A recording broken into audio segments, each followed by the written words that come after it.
देवसैनी एकादशी की कथा।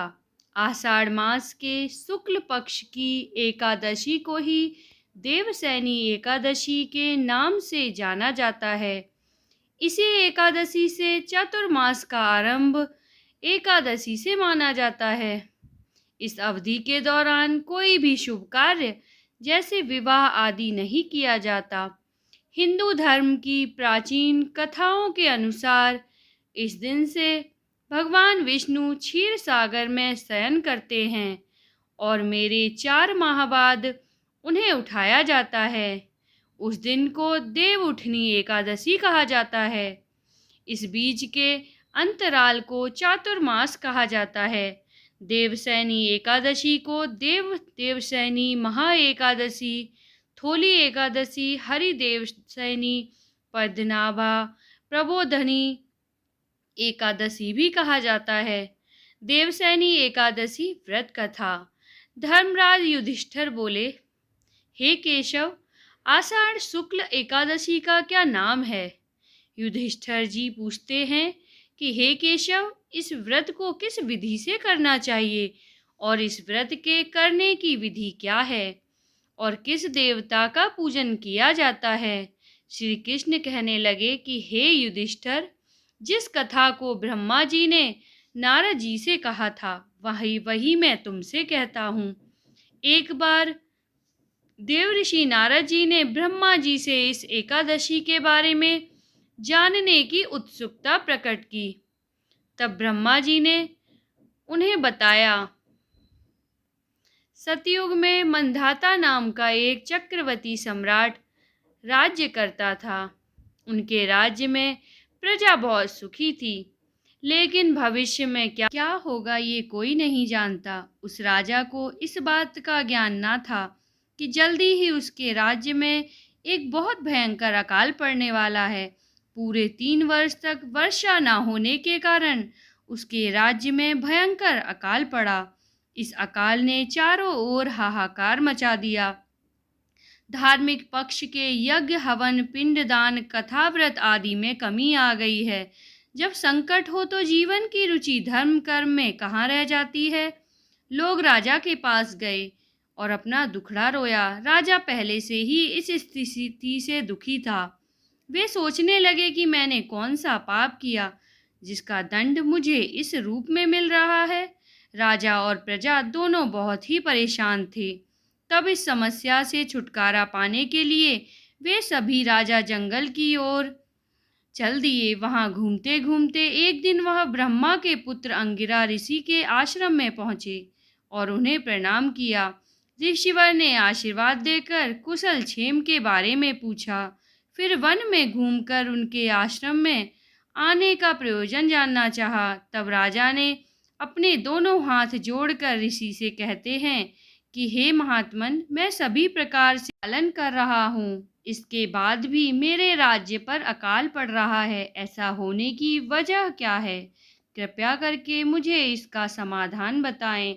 यह सुनकर महर्षि अंगिरा बोले, हे राजन, यह सतयुग सभी युगों में सर्वश्रेष्ठ है। छोटे से पाप का भी कठोर दंड मिलता है। इसमें धर्म अपने चारों चरणों में व्याप्त रहता है। आपके राज्य में ब्राह्मण जाति के अतिरिक्त किसी भी अन्य जाति को तपस्या करने का अधिकार नहीं है, जबकि आपके राज्य में एक शूद्र तपस्या कर रहा है। यही कारण है कि आपके राज्य में वर्षा नहीं हो रही है।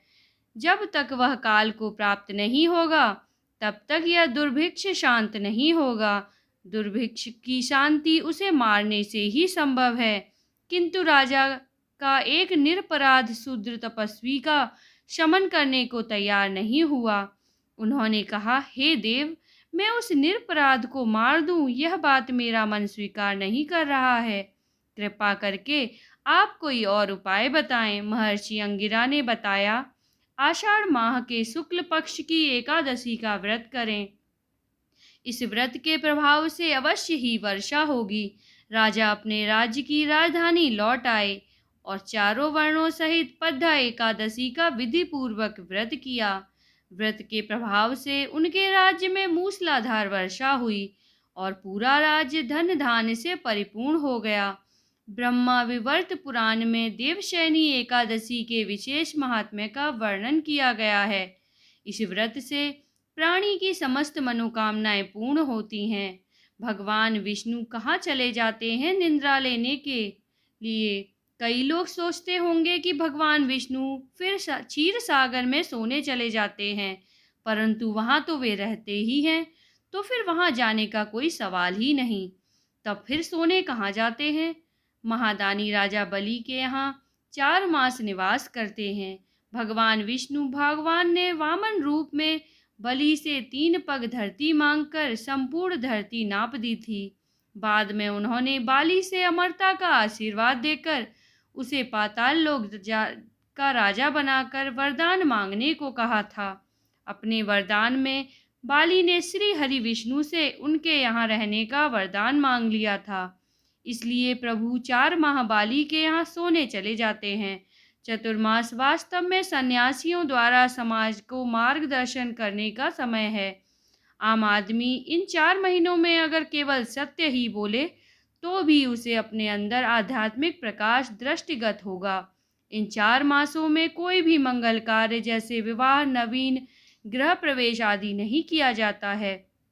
ऐसा क्यों? तो इसके पीछे सिर्फ यही कारण है कि आप पूरी तरह से ईश्वर की भक्ति में डूबे रहें, सिर्फ ईश्वर की पूजा अर्चना करें।